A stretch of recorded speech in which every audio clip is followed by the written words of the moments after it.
Hey everybody, Al here, and welcome to another episode of Al's Vintage Toy Trains. And tonight I wanted to talk about the new automatic crossing Watchman introduced by Lionel in 1938.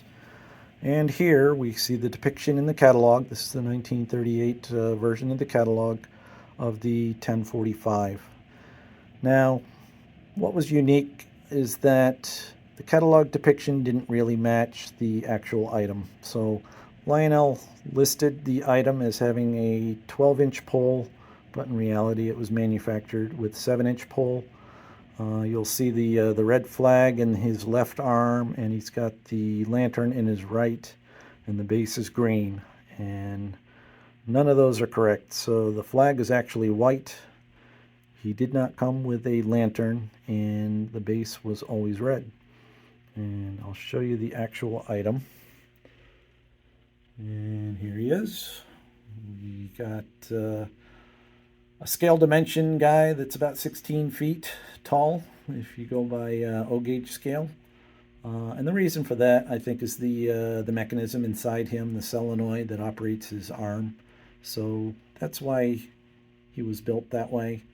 Obviously, it was an inexpensive accessory compared to the others. The Gate Man at that time was $3.95. He was only $1.95 in 1938. So that was a cost thing to be able to catalog this and hopefully sell a lot of them. And I believe Lionel probably did sell a lot of these, but probably nothing near what the sales were of the Gate Man. So I have it set up just with the insulated track here just to show you how it works. So, as the car comes along, the flag goes up, it actuates the solenoid. Normally it would have come with a contactor, and that contactor would have intermittently gone, with power in and out, so that his arm would have waved a little more than just steady power to the arm. So that's basically how he works and what he looks like. This one's a very odd one because you'll notice if you look at the base, the back of the base is blue. The front of the man is, it's almost black. It's like a brown tint to it.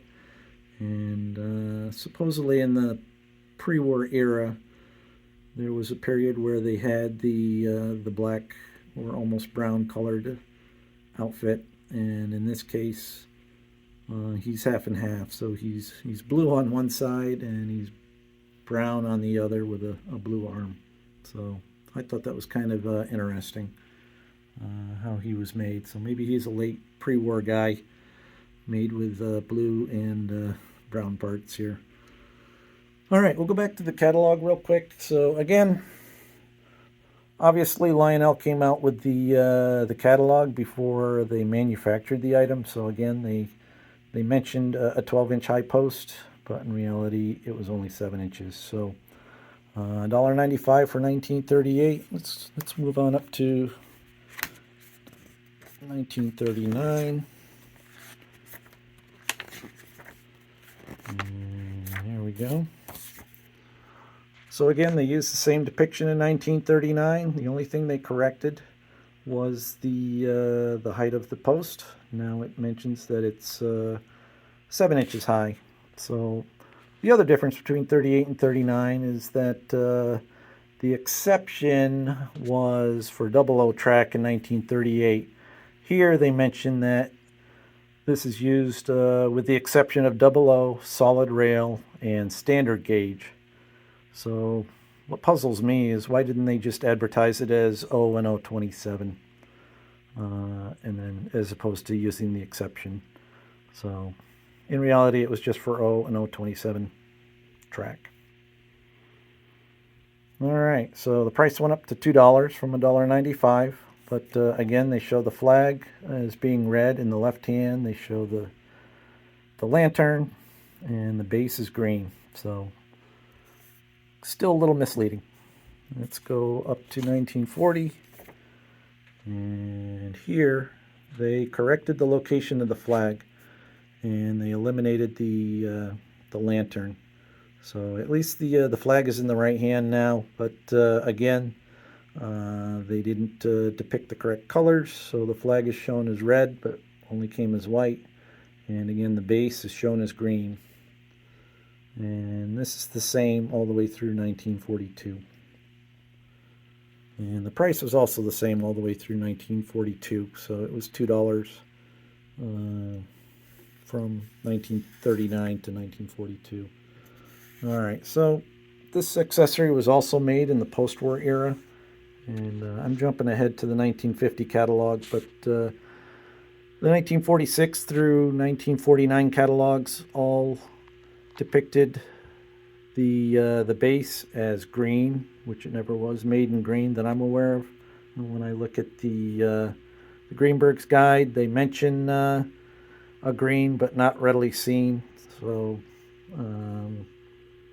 kind of interesting. So it wasn't until 1950 that they showed the base as red. Otherwise, everything before 1950, it was shown as a green base. But they did carry that red flag all the way through, even though the red flag was never made. It was always white. So, and then in the post-war era, it did not mention anything, as far as the exceptions. So obviously, we didn't have double O, we didn't have the solid rail, and we didn't have standard gauge in the post-war era. So anyway, one last item I guess we could talk about briefly is the box. And looks like an early classic box where the lettering touches the frame. The unique thing on this box is that it does not list the cities. So normally Lionel always put on the cities. So anything from 48 and before would have been San Francisco, Chicago, and New York. And then by 1949 they eliminated San Francisco. And it would have just said Chicago and New York. And I believe it wasn't until 1949 that they actually listed that there. But anything before 1949, it was just odd that they never put the cities on the box like they did with all their other items for the most part. So, well, there you have it. A little history of the 1045, made from 1938 all the way to 1950. And the catalog always incorrectly showing the color of the flag. And all the way from 1938 to 49, it always depicted the base as green when in reality it was red. So the signpost, or the where it says look out for the locomotive, that was always either brass or nickel. And then the post itself was predominantly painted silver, with the exception of the 4142, which was in that 92 gray. But anyway, appreciate you watching, and this is Al, and we'll talk to you later.